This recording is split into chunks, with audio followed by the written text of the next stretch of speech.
കാശ്മീരിലെ പഹൽഗാമിലെ ഇന്ത്യക്കാർ 26 പേരെ വെടിവെച്ച് കൊന്ന് രക്ഷപ്പെട്ട ആ തീവ്രവാദികൾക്കെതിരെ ഇന്ത്യ നടപടി തുടങ്ങി. ഇന്ത്യയുടെ NIAയും അതുപോലെ തന്നെ കരസേനയും BSFും ഒക്കെ നമ്മുടെ ജനങ്ങളെ കൊന്നിട്ട് പോയവരെ ഇപ്പോൾ വളഞ്ഞതായിട്ടാണ് മനസ്സിലാകുന്നത്. ഏകദേശം അവരെ കൊടും കാടുകളിൽ തിരഞ്ഞുകൊണ്ടിരിക്കുകയാണ്. എങ്കിലും അവർക്ക് മടങ്ങിപ്പോകാൻ കഴിയില്ല എന്നാണ് ഇപ്പം കരുതുന്നത്. ആ 7 പേരെയും നമുക്ക് വേണം. 7 പേരെ ഇന്ത്യക്ക് ലഭിക്കണം. നിരപരാധികളായ കാശ്മീർ സന്ദർശിച്ച ഇന്ത്യക്കാരെ കൊലപ്പെടുത്തിയ ആ തീവ്രവാദികളെ, ജെയ്ഷെ മുഹമ്മദിൻ്റെ ആ പിൻഗാമികളെ, അവരെ ഇന്ത്യ വട്ടമിട്ടിരിക്കുന്നു എന്നാണ് മനസ്സിലാകുന്നത്. അതേസമയത്ത് തീവ്രവാദികളെ കാശ്മീരിൽ സ്വതന്ത്രമായിട്ട് അവർ ജീവിച്ച് ഇതുവരെ അവസരം കൊടുത്ത ഇന്ത്യ അവരുടെ വീടുകൾ 11 പേരെ അടിച്ച് തകർക്കുകയും ചെയ്തു.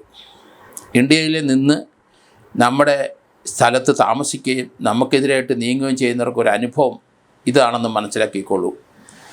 ഇപ്പോഴേ വാർത്തകൾ വരുന്നത് ഇവിടെ നിരപരാധികളെ കൊന്നൊടുക്കിയ ആ തീവ്രവാദികളെ അവരെ ഏകദേശം കണ്ടെത്തി. അവർ ഉഗ്ര വനത്തിൽ തന്നെയാണ് എങ്കിലും അവരെ ഇന്ത്യ ഗവൺമെൻറ്റിനും അല്ലെങ്കിൽ നമ്മുടെ പട്ടാളത്തിനും NIAയ്ക്കും അവരെ പിടിക്കാൻ സാധിക്കും, ജീവനോടെ പിടിക്കാൻ സാധിക്കും എന്നാണ് കരുതുന്നത്. എന്തായാലും ഇന്ത്യയുടെ യുദ്ധതന്ത്രം എന്താണെന്ന് ലോകത്തിന് ഇതുവരെ മനസ്സിലായിട്ടില്ല. നമ്മുടെ സർവ്വസൈന്യാധിപനും 3 സൈന്യത്തിൻ്റെ മേധാവിയാണ് അദ്ദേഹം ഇന്ന് രാജ്നാഥ് സിംഗിനെ രാജ്യരക്ഷാ മന്ത്രിയുമായിട്ട് ചർച്ചയുണ്ടായി. അത് തന്നെയല്ല, നമ്മുടെ ഈ പ്രതികാര നടപടിക്ക് അതിന് ആക്കം കൂടിക്കൊണ്ടിരിക്കുകയാണ്. യുദ്ധതന്ത്രജ്ഞം എന്താണെന്ന് ഇന്ത്യൻ സേനാ മേധാവികളെ പഠിപ്പിക്കേണ്ട ആവശ്യമില്ല. എങ്ങനെയാണ് യുദ്ധം ചെയ്യേണ്ടതെന്നും ഏത് രീതിയിലാണ് അറ്റാക്ക് ചെയ്യേണ്ടതെന്നും മാനസികമായി എതിർപക്ഷത്തെ എങ്ങനെ തകർക്കാൻ പറ്റുമെന്നൊക്കെ ഇന്ത്യക്കാർക്ക് അറിയാം. നമ്മുടെ യുദ്ധമേധാവികൾക്ക് അല്ല യുദ്ധം ചെയ്യുന്ന നമ്മുടെ സർവ്വസൈന്യാധിപനും അതുപോലെ തന്നെ 3 ഫോഴ്സസിൻ്റെ മേധാവികൾക്കും അറിയാം. ഏതായാലും ഇന്ത്യ പതുക്കെ നീങ്ങിത്തുടങ്ങുന്നുണ്ട്. ലോകരാഷ്ട്രങ്ങൾ ഉറ്റുനോക്കുകയാണ്. ഏകദേശം ലോകത്തിലെ അതിശക്തരായ 13 രാഷ്ട്രങ്ങളും നമ്മുടെ പിന്നാലെയുണ്ട്. അതേസമയത്ത് ഇപ്പം വരുന്ന ചില വാർത്തകൾ ചൈനയും അതുപോലെ തുർക്കിയും പാകിസ്ഥാന് ആയുധങ്ങൾ സപ്ലൈ ചെയ്യുന്നു എന്നാണ്.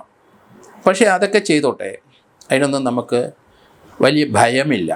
പാകിസ്ഥാൻ ആണവ രാഷ്ട്രമാണ് എന്ന് പറഞ്ഞ് ചില ഭീഷണികളൊക്കെ ഇങ്ങോട്ട് പ്രകടിപ്പിക്കുന്നുണ്ട്. അതൊക്കെ കൈവച്ചേരെ എന്ന് ഇന്ത്യ പറഞ്ഞു കഴിഞ്ഞു. നമ്മളിപ്പോൾ അവരെ മാനസികമായി തകർത്തുന്ന ചില തന്ത്രങ്ങളാണ് കുറേ ദിവസങ്ങളായിട്ട് ചെയ്തുകൊണ്ടിരിക്കുന്നതെന്നാണ് എനിക്ക് മനസ്സിലാകുന്നത്. കാരണം BC 326 മാർസിഡോണയിൽ നിന്ന് ഗ്രീസിൽ നിന്ന് അലക്സാണ്ടർ വന്നു, ഈജിപ്റ്റ് കീഴടക്കി. അവർ ഝലം ചെനാബ് നദിയുടെ അവിടെ വന്ന് അദ്ദേഹം തോറ്റു പിന്നോട്ട് ഓടി. കാരണം അവിടുത്തെ വെള്ളപ്പൊക്കം, കാലാവസ്ഥ മാറി, ആ നദികളുടെ മുമ്പിൽ തോറ്റുപോയി. ഈ നദികൾ ഇന്ത്യയുടെ പക്ഷത്താണ്. ഈ നദികളിൽ അലക്സാണ്ടർ എന്തുകൊണ്ട് തോറ്റു പിന്നോട്ടോടി?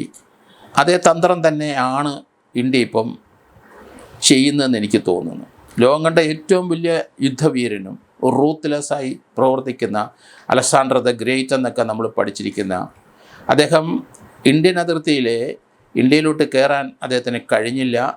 അദ്ദേഹത്തിൻ്റെ അണികളിൽ തന്നെ അവർ മ്യൂട്ടിനി ഉണ്ടായെന്നാണ് പറയുന്നത്. ചരിത്രം പറയുന്നത് അങ്ങനെയാണ്.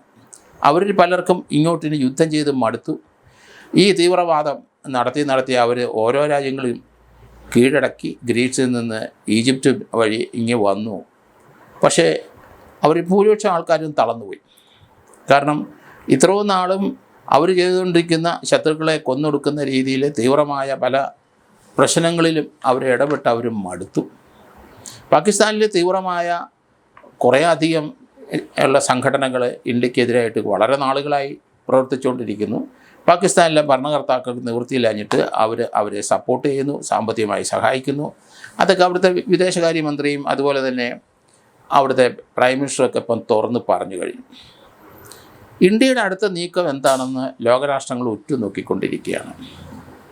എന്തായാലും ഇന്ത്യ സ്വാതന്ത്ര്യം പ്രാപിച്ചപ്പം കാശ്മീർ മഹാരാജാവ് ആ രാജ്യം ഇന്ത്യൻ യൂണിയനിലേക്ക് ചേർത്തു. ഇന്ത്യയുടെ ഒരു ഭാഗമായി കാശ്മീർ മാറി. ചരിത്രം അതാണ്. 1947 ഇന്ത്യ സ്വാതന്ത്ര്യം പ്രാപിച്ചപ്പം ആ രാജ്യം ഇന്ത്യൻ യൂണിയനോടൊപ്പം ചേർന്നു. ആ സമയത്ത് പാകിസ്ഥാൻ രൂപീകരിച്ചപ്പോൾ പാകിസ്ഥാനിലെ ചില ചിത്രശക്തികൾ അന്ന് കാശ്മീരിൻ്റെ വടക്കറ്റം കുറേ സ്ഥലങ്ങൾ ആസാദ് കാശ്മീരും അവർ കൈവശപ്പെടുത്തി. അന്ന് ഇന്ത്യ സ്വാതന്ത്ര്യം പ്രാപിച്ചതേ ഉള്ളൂ. പല നയരൂപീകരണത്തിന് ഇന്ത്യ തുടക്കമിടുന്നതേ ഉള്ളൂ. ആ സമയത്ത് അവർ കൈവശപ്പെടുത്തി. ഇപ്പോഴേ എൻ്റെ ഒരു കണക്കുകൂട്ടൽ ഇന്ത്യക്ക് ശാശ്വതമായ സമാധാനം ഇനി ലഭിക്കണമെങ്കിൽ ഇന്ത്യ ഏകദേശം കാശ്മീരിലെ 22 ഡിസ്ട്രിക്റ്റുകൾ ഇന്ത്യയുടെ കൈവശമാണ്. ഒമർ അബ്ദുള്ള ഭരിക്കുന്നുണ്ട്. കഴിഞ്ഞ കുറേ വർഷങ്ങളായിട്ട് നമുക്ക് അവിടെ ശാശ്വതമായ അന്തരീക്ഷം വന്നു. അവിടെയുള്ള ഇന്ത്യക്കാരും മുസ്ലിംസും ഹിന്ദുക്കളും അവരുടെ ജീവിത പുരോഗതിയിൽ വലിയ മാറ്റം ഉണ്ടായിരിക്കുന്നു. ടൂറിസ്റ്റുകൾ ധാരാളം വരുന്നുണ്ട്. ശാന്തമായ അന്വേഷണം, ശാന്തമായ അന്തരീക്ഷം. കാശ്മീരിലെ ആ ജനങ്ങളുടെ വരുമാനം ടൂറിസ്റ്റുകളിൽ നിന്നാണ്. ഇപ്പം അന്തരീക്ഷം പൊതുവെ ശാന്തമായിരുന്നു. ഭീകരപ്രവർത്തനം കുറവായിരുന്നു. കാശ്മീർ പതുക്കെ മുന്നോട്ട് വന്നുകൊണ്ടിരിക്കുന്നു. ജനങ്ങളുടെ ജീവിത രീതി മാറി. അവരുടെ വീടുകൾ തന്നെ നമുക്കറിയാം, അത് കാണുമ്പോൾ അറിയാം. അവരൊക്കെ നല്ല വസതികളിലേക്ക് വന്നു, വരുമാനമുണ്ട്. പക്ഷേ 1947 മുമ്പിലുള്ള പാകിസ്ഥാൻ്റെ അല്ലെങ്കിൽ ഇന്ത്യയുടെ അവസ്ഥ തന്നെയാണ് ഇന്നും പാകിസ്ഥാനിലെ. ഒരു ഇഞ്ച് പോലും വ്യത്യാസം വന്നിട്ടില്ല. അവർ ഇന്നും പഴയ 1947 മുമ്പുള്ള ഇന്ത്യയുടെ ആ ദാരിദ്ര്യത്തിൽ തന്നെ കഴിയുന്നതാണ്. ഇത് കാശ്മീരിലെ ജനങ്ങൾക്ക് കൃത്യമായിട്ട് മനസ്സിലായിട്ടുണ്ട്. അവിടുത്തെ 22 ജില്ലയിലെ ആൾക്കാരും ഇന്ത്യൻ പക്ഷത്താണ്.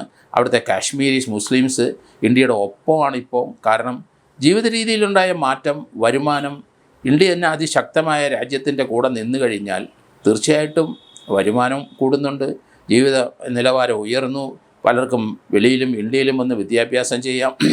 അങ്ങനെ കാശ്മീരിൽ 22 ജില്ലയിൽ വളരെയധികം മാറ്റങ്ങൾ വന്നിരിക്കുന്നു. അവരുടെ വീടുകളും അവരുടെ ജീവിത രീതികളൊക്കെ നമ്മൾ കണ്ട്. അതിൻ്റെ കാരണം വരുമാനം കൂടി അവിടെയുള്ള ജനങ്ങൾക്ക്. അതുകൊണ്ട് 26 പേരെ കൊന്നൊടുക്കി. ഇപ്പം അതുങ്ങളെല്ലാം ഇന്ത്യയുടെ ഒപ്പം നിന്നു. അവർ ഇന്ത്യക്ക് അനുകൂലമായ മുദ്രാവാക്യം വിളിക്കുന്നത് കണ്ടു. പാകിസ്ഥാൻ മുർദാബാദ് എന്ന് വിളിക്കുന്നത് നമ്മൾ കണ്ടു.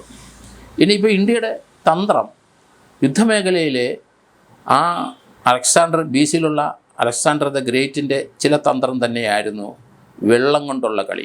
ഇന്ത്യ ജലം നദിയിലെയും ചെനാബ് നദിയിലെയും വെള്ളം തുറന്നു വിട്ടു. അത് പാകിസ്ഥാനിൽ വലിയധികം പ്രശ്നങ്ങളുണ്ടായി. ഇനി തുറന്നു വിട്ട വെള്ളമെടുത്ത് അവർക്ക് ഒത്തിരി നാശനഷ്ടങ്ങൾ വന്നു. അവർ പിന്മാറി അതിൻ്റെ തീരത്തു നിന്നെല്ലാം. അതേ സമയത്ത് ഇനി വെള്ളം അങ്ങോട്ട് വരില്ല, വെള്ളത്തിന് ഷോർട്ടേജ് അനുഭവിക്കും. പാകിസ്ഥാനെ സാമ്പത്തികമായി തകർക്കാൻ തന്നെയാണ് ആ ഒരു നീക്കം. അഗ്രികൾച്ചർ രംഗത്തുള്ള അവരുടെ എല്ലാ വരുമാനങ്ങളും ഇപ്പോൾ നിൽക്കും എന്നാണ് ഞാൻ കരുതുന്നത്. അതോടൊപ്പം തന്നെ ഇന്ത്യയുടെ അടുത്ത നീക്കം എന്ന് ഇതുവരെ നമുക്ക് ഒരു ഊഹം ലഭിച്ചിട്ടില്ല. പക്ഷേ നമ്മളെപ്പോലുള്ളവർ ചിന്തിക്കുമ്പം ഇതുപോലുള്ള പ്രതിസന്ധി ഘട്ടത്തിൽ ഇന്ത്യ ചെയ്യേണ്ടത്, നമുക്ക് 22 ജില്ലകളും നമ്മുടെ ഒപ്പമാണ്. അവിടെ 4 പ്രദേശം ആസാദ് കാശ്മീർ, അത് തീർച്ചയായിട്ടും ഏകദേശം 40 ലക്ഷം മുസ്ലിംസ് ഉള്ള സ്ഥലമാണ്. പക്ഷേ പാകിസ്ഥാൻ്റെ ഒരു പ്രൊവിൻസ് പോലെ പ്രത്യേക ഇൻഡിപെൻഡൻറ്റ് ഭരണം നടത്തുന്ന സ്ഥലങ്ങളാണ് ആസാദ് കാശ്മീർ. 40 ലക്ഷം ജനങ്ങളുണ്ട്. അപ്പോൾ അവർ തീർച്ചയായിട്ടും പാകിസ്ഥാനോട് ഒപ്പമല്ല. അതേ സമയത്ത് അവർ ഇന്ത്യയോട് അല്പം കൂറ് പുറത്തുന്നവരുമാണ്. ആ 40 ലക്ഷം ജനങ്ങൾ പാർക്കുന്ന ആസാദ് കാശ്മീരിലെ ഏകദേശം 5134 സ്ക്വയർ മൈൽസ് ഉള്ള സ്ഥലമാണ്. അത്ര ചെറിയ ഏരിയ ആണ്. പക്ഷേ 40 ലക്ഷം ആൾക്കാരുണ്ട്. അത് ഉറുദു ഭാഷയാണ് അവരവിടെ സംസാരിക്കുന്നത്. അപ്പം നമുക്ക് ഏറ്റവും കൂടുതൽ ശല്യം ഉണ്ടാക്കിക്കൊണ്ടിരിക്കുന്ന ആ ഭാഗത്തു നിന്നുള്ള നുഴഞ്ഞുകയറ്റം തന്നെയാണ്. അപ്പോൾ അത് തീർച്ചയായിട്ടും ഇന്ത്യയുടെ അടുത്ത നീക്കം അത് ഇന്ത്യയുടെ ഒപ്പം ചേർക്കുക എന്നുള്ളതല്ല തന്നെയാണ് ഏറ്റവും നല്ലതായ ഒരു തീരുമാനമെന്ന് ഞാൻ കരുതുന്നു.